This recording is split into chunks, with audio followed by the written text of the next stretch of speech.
Hello. Sorry po, ngayon lang po ako na nagkaroon ng time mag-video. Medyo masama yung pakiramdam ko. Sabi ko nga sa inyo, minsan gaganda, minsan hindi. Ganun po siguro hanggat nandito yung bigat ng nararamdaman ko. Di bali po, hanggat hindi pa pantay yung paa natin, kikilos tayo kahit pa unti-unti. Medyo nakakaramdam tayo ng kalungkutan, pero pipilitin natin bumangon. Ganyan, magtitiklop kami ng damit. Titiklop po kami ng damit. Hello sa inyo, hello. Pasensya na po kayo ha. Sana pagtyagaan nyo pa rin po ako hanggat nabubuhay si Risa. Pagka na-stop na, edi stop na po. Dito ha. Dito po ba? Dito ko ilalagay yung magtitiklop po kami ng damit. Yung mga nalabahan. Pasensya na kayo.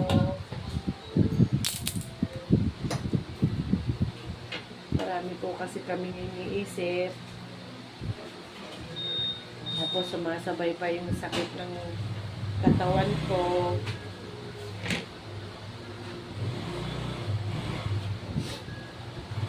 Minsan no,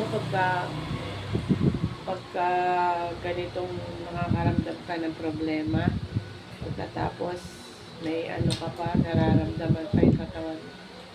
Minsan, lang minsan gusto mo na talagang mamahinga. Minsan naiisip ko na yun.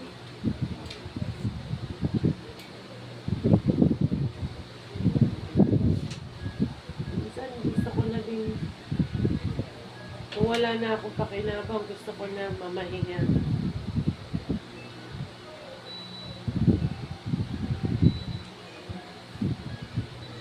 Para hindi ko nadama yung sakit. Para wala na akong nararamdaman sakit. Sakit ng kalooban, sakit ng katawan.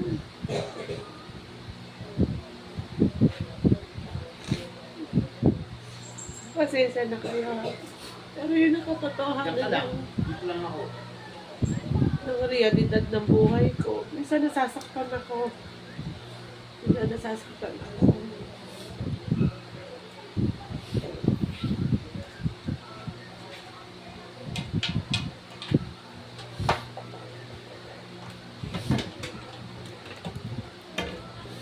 Basta po, laban lang hanggat kaya pa. Hanggat kaya pa po. Hanggat kaya pa, laban lang. Pag hindi na kaya, kunin na ni Lord.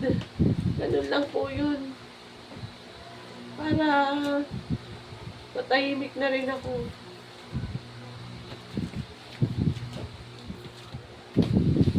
Bye-bye. Bye-bye. Hindi ko pa kaya talaga. Sorry po